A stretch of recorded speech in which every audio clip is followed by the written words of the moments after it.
It's one of the biggest aviation mysteries, isn't it, if not the biggest? To bring closure to all those people, I think it's a great thing.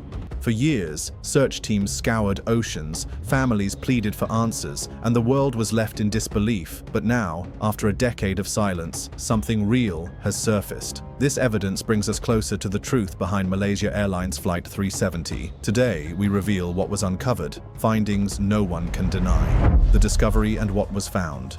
The disappearance of Malaysian Flight 370 remains one of the greatest mysteries of modern aviation. On March 8, 2014, the Boeing 777 vanished from radar less than an hour after taking off from Kuala Lumpur, carrying 239 people on board. The unanswered questions about what truly happened that night continue to haunt families and fuel countless theories worldwide. The earliest glimmers of discovery came not from large-scale government searches, but from individuals at sea. Among the most striking claims was that of Kit Olver, a seasoned Australian fisherman with decades of experience. In October 2014, just 7 months after the disappearance, Kit was at sea off the coast of South Australia when his trawler net caught something unusual. What he saw, he later recounted, stunned him. It looked like the wing of a large aircraft. How many wings are sitting on the bottom of the ocean? Big ones, like the wing you found? I wouldn't have thought many, and that's was another part of my thinking. Kit explained that the object was too big and too unusual to be anything else. For him and his crew, the immediate thought was that they might have found a crucial part of MH370. Unfortunately, the wing was tangled in their fishing nets, and the only way to free it was to cut the net loose. The wing sank back into the ocean depths, lost again. Despite reporting his find to the authorities shortly afterward, and again 3 years later, Kit was met with skepticism. Officials told him the object was probably just a container, but as Kit countered, it was a wing off an aircraft, and not many such wings lie hidden at the bottom of the ocean. His claim was not easily dismissed by those who had worked on the official search. Peter Waring, who served as Deputy Operations Manager on the initial Australian Transport Safety Bureau (ATSB) mission, said Kit's story was absolutely plausible. Provided the fisherman could give an accurate location, sonar scanning would quickly confirm whether such a wing was present on the seafloor. If Kit had indeed brushed against the wreckage, it was a painful reminder of how close humanity might already have come to solving this mystery. But Olver's claim wasn't the only potential breakthrough. Over time, real debris began washing up on distant shores, carried by the relentless currents of the Indian Ocean. In July 2015, more than a year after the disappearance, a large flaperon was discovered on Réunion Island, a French territory east of Madagascar. Investigators later confirmed it belonged to MH370. That discovery was soon followed by more fragments, pieces of the plane's interior, parts of engines, and cabin components, scattered along the coastlines of Madagascar, Mauritius, Mozambique, and Tanzania. Each confirmed discovery suggested the plane had indeed broken apart in the Indian Ocean, but where exactly remained elusive. The ocean's currents could carry debris thousands of miles, meaning the precise crash site was still uncertain. Yet for the grieving families, the discovery of these fragments provided at least some tangible proof that their loved ones had been aboard MH370 when it met its fate. At the same time, experts were not content to wait for chance discoveries of debris. New technological methods began to narrow down where the wreck might actually be. One of the most compelling came from Richard Godfrey, an aerospace engineer who analyzed disturbances in radio signals on the night of March 8, 2014. By plotting these signals, Godfrey claimed to have reconstructed MH370's final flight path into the southern Indian Ocean. His calculations reduced the possible crash site to a search zone with just a 30-kilometer radius. According to Godfrey, the evidence was not only credible, but extremely precise. I don't think you could get more precise in knowing the flight route and knowing the crash location. Yet despite his findings, the Malaysian government was reluctant to act, stating it would only consider resuming the search with new and credible evidence. Godfrey and other scientists insisted they had already provided exactly that. The tension was clear. Private experts and eyewitnesses were piecing together a compelling case for where MH370 lay, but without government will or funding, the mystery remained unsolved. Families grew increasingly frustrated as the years dragged on, with one overarching question: how much more evidence was needed before authorities would act? As families and independent experts pushed for answers, large-scale search operations entered a new chapter chapter. Leading this renewed effort was Ocean Infinity, a US-based deep-sea exploration company. Unlike previous searches, Ocean Infinity brought cutting-edge technology to the mission, technology many experts described as revolutionary. In 2018, the company deployed a fleet of underwater drones capable of diving 6 kilometers down to scan the seabed for up to 100 hours at a time. Each drone was designed to capture sonar imagery of the ocean floor, searching for unusual anomalies that could be consistent with wreckage. These autonomous vehicles allowed Ocean Infinity to cover vast areas of ocean more quickly and efficiently than ever before. Craig Wallace, an electrical engineer working with deep-sea vision on the navigation technology used in the mission, explained that Ocean Infinity was uniquely equipped for the task. The drone's capabilities offered a level of precision earlier searchers could only dream of. When anomalies were spotted, the machines could be redeployed to take high-resolution images and confirm whether the objects were indeed wreckage. This process was painstaking and emotional. Each potential discovery raised hope, only to be dashed when it turned out to be nothing. Wallace admitted that every false lead carried a heavy emotional toll.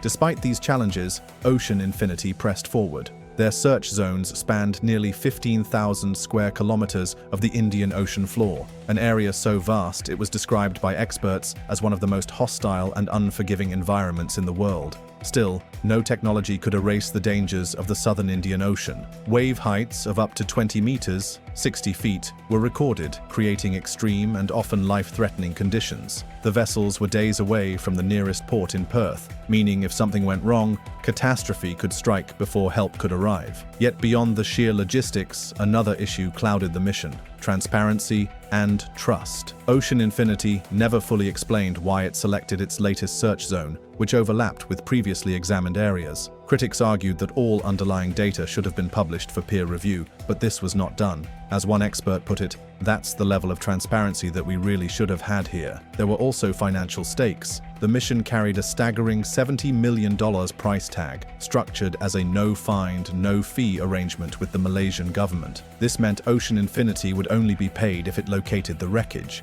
Such terms fueled both hope and caution. On one hand, it incentivized the company to succeed. On the other, it raised the possibility that financial considerations might overshadow scientific openness. Despite the extraordinary effort, Ocean Infinity's 2018 search ended without success. The wreckage remained hidden, and once again, hopes were dashed. For families, it was yet another cruel chapter in an already unbearable story. For experts, it was a sobering reminder of the immensity of the challenge. Finding one aircraft in the world's most treacherous ocean was still like looking for a needle in a haystack.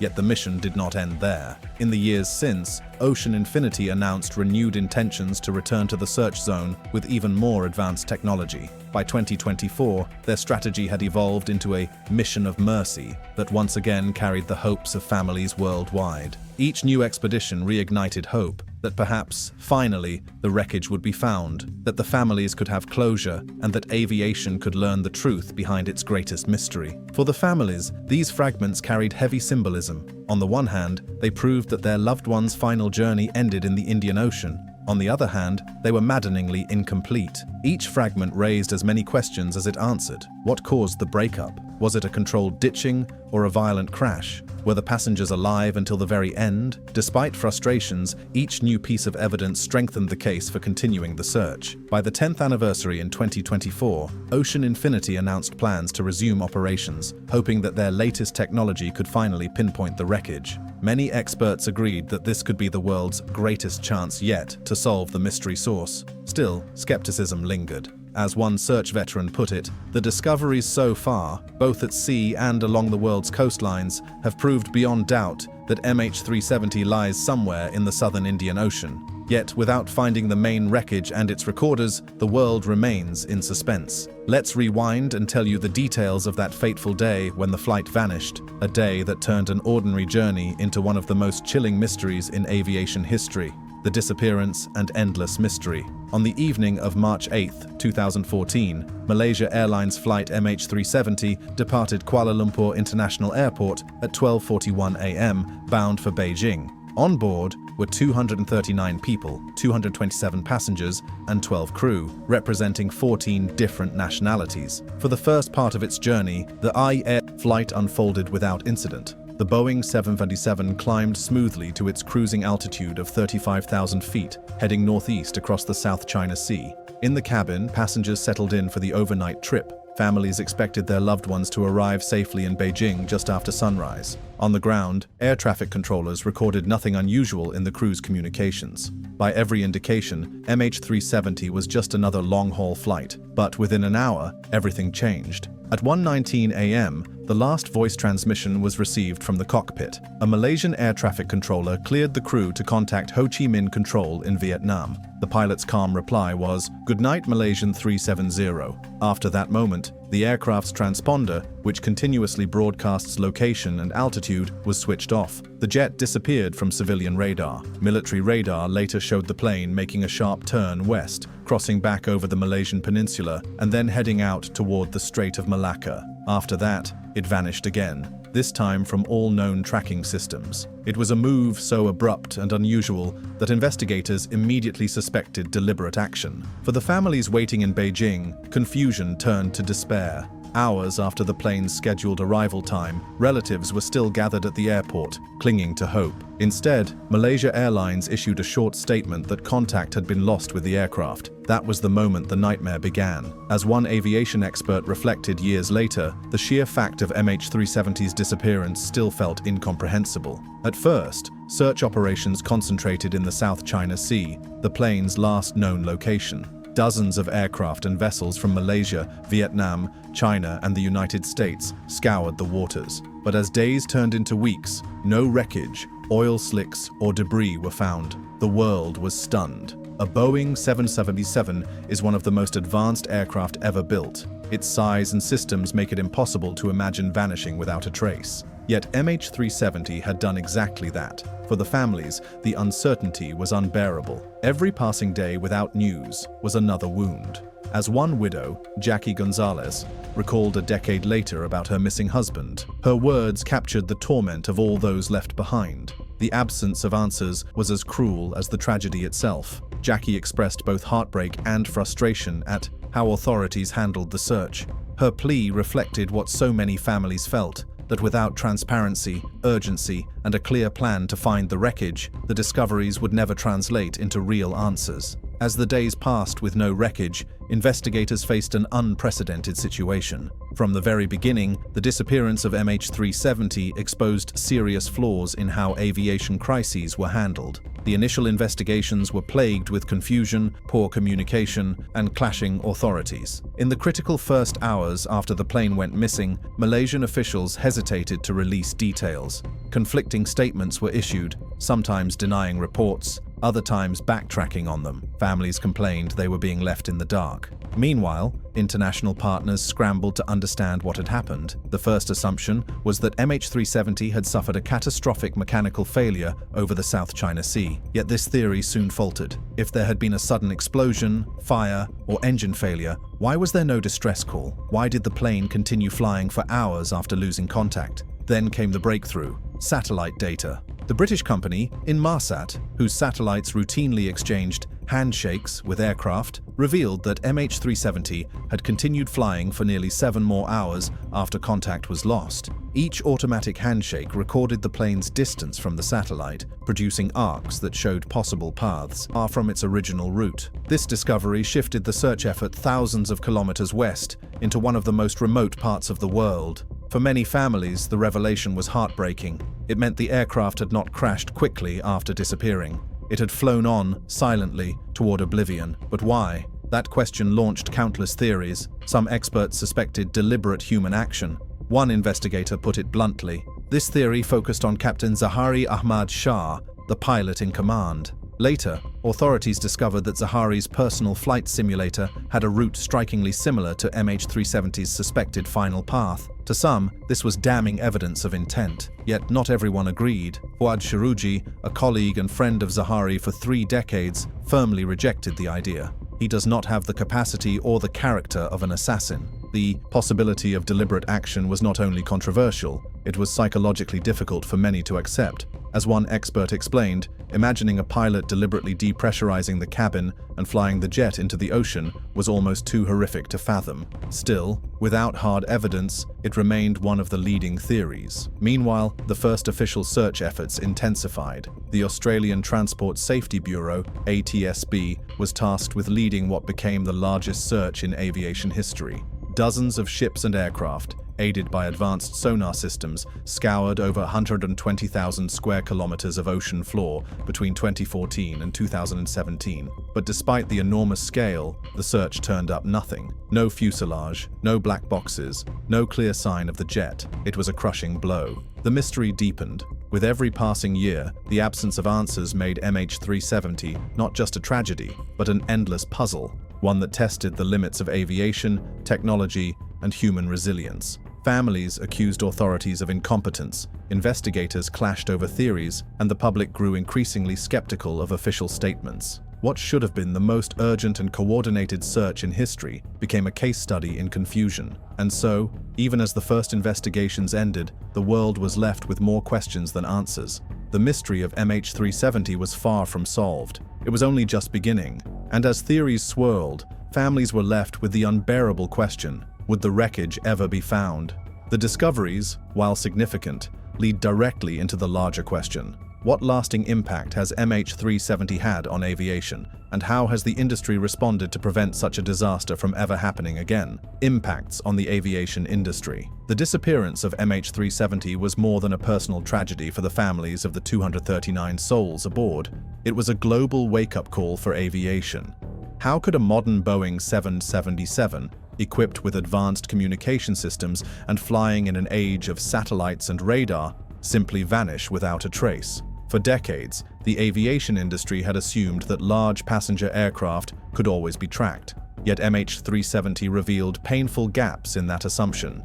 Over the Indian Ocean, radar coverage was limited, and the plane's transponder was switched off after takeoff from Kuala Lumpur. After that, the aircraft essentially became invisible.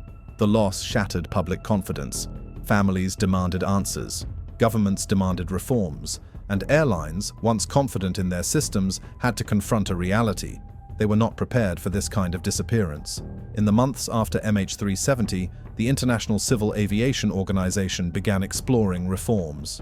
By 2016, ICAO adopted a standard requiring all airlines to track their aircraft at least once every 15 minutes during normal operations, with increased reporting if a plane deviated from its course.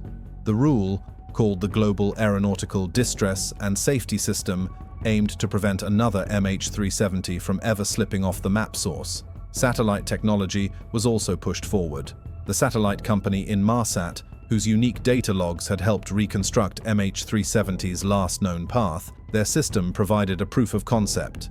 Even without direct radar, satellites could track aircraft by monitoring handshakes, routine signals exchanged between planes and satellites. This was revolutionary. Prior to MH370, few outside of the technical world even realized such signals existed. But once investigators used them to deduce the aircraft's likely southern Indian Ocean trajectory, they proved how satellite data could become a lifeline for future aviation safety. But the disappearance did more than highlight tracking failures. It exposed broader weaknesses in international cooperation. The initial search for MH370 revealed fragmented responses, with different agencies, militaries, and governments working in silos rather than as a unified force. Malaysia, Australia, and China, each with citizens aboard, often disagreed on how to proceed. Another impact was the renewed focus on aircraft communication systems. Before MH370, many airlines allowed pilots or crew to manually switch off or disable systems like ACARs or transponders. This raised the possibility that deliberate interference could make a plane vanish from civilian radar. After the disappearance, the aviation industry began exploring ways to make communication systems more secure and harder to disable. Satellite-based technologies, like space-based automatic dependent surveillance broadcast, became more widely adopted. This allows constant satellite monitoring of flights, even over oceans where traditional radar coverage is absent.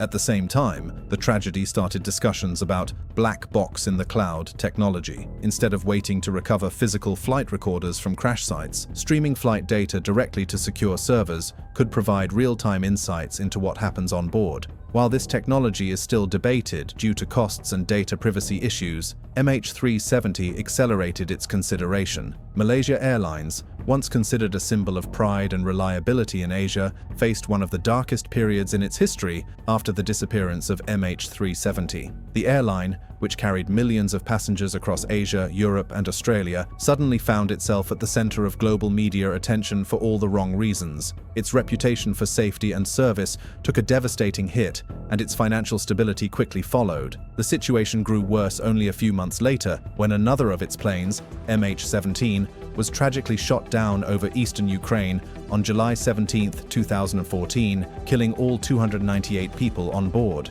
Two catastrophic events in the span of 4 months were unprecedented in aviation history and nearly pushed Malaysia Airlines to collapse. Passenger bookings plummeted by almost 33% in the months following MH370, according to reports from the Center for Aviation, CAPA. By the end of 2014, Malaysia Airlines had posted losses of more than $300 million, and its brand value dropped sharply, forcing the Malaysian government to announce a full restructuring plan. For the broader airline industry, these back-to-back tragedies acted as a wake-up call. Airlines across the world realized that unexpected crises, whether technical, security-related, or mysterious disappearances, could not only affect passenger trust, but also create enormous financial risks. This prompted many companies to reassess their strategies in 3 key areas: crisis management, emergency communication, and passenger reassurance. One of the most criticized aspects of Malaysia Airlines' handling of MH370 was the communication with the families of passengers.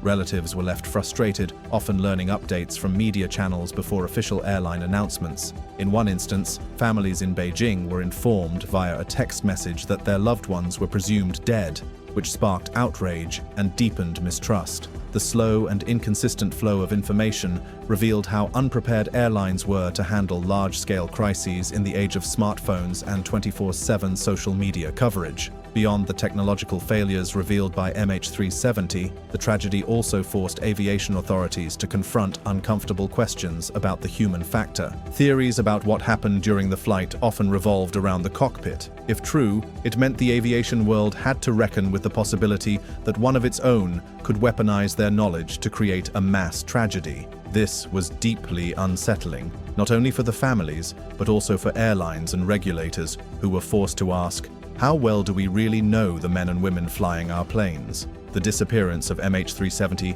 caused a financial crisis for Malaysia Airlines that it never fully recovered from. Passenger confidence collapsed almost immediately, especially in China, where 153 passengers on the flight were from. Bookings on long-haul routes fell by nearly 33%, forcing the airline to slash ticket prices by as much as 50% in a desperate attempt to fill seats. In 2014 alone, the airline reported losses of more than $300 million, and the situation worsened after MH17 was shot down just 4 months later. With 2 disasters in such a short span, the brand's reputation was devastated, and the company was pushed to the brink of collapse. The Malaysian government had to step in with a $1.9 billion restructuring plan, cutting 6,000 jobs, reducing unprofitable routes, and privatizing the airline in an effort to keep it afloat. The financial fallout went beyond Malaysia Airlines. Aviation insurers faced unprecedented challenges, paying out $50,000 per passenger as initial compensation under the Montreal Convention,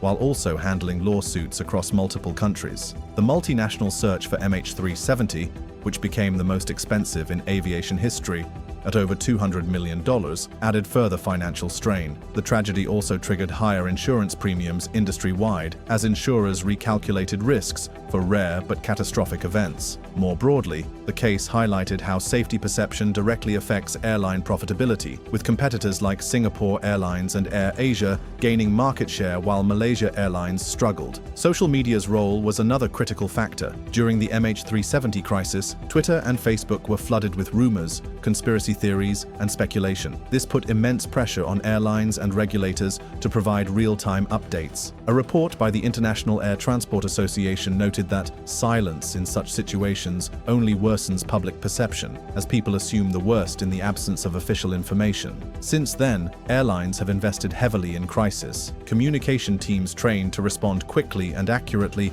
on digital platforms. For passengers, MH370 created long-lasting trust issues, especially in in Asia. Surveys conducted by YouGov in 2015 found that 56% of respondents in China and 48% in Malaysia were less willing to fly with Malaysia Airlines after the tragedy. This shift in perception had ripple effects across the industry, reminding carriers that safety image is as important as actual safety records. In short, the MH370 case reshaped how airlines deal with emergencies. Instead of treating crisis management as an afterthought, it became central to airline strategy. Today, families of victims are more likely to receive immediate updates, clear communication, and direct support. Hard lessons learned from one of aviation's darkest mysteries. What do you think? After all these years, do you believe the full truth about MH370 will ever be uncovered? Share your thoughts down in the comments and make sure to click on the cards on your screen for more.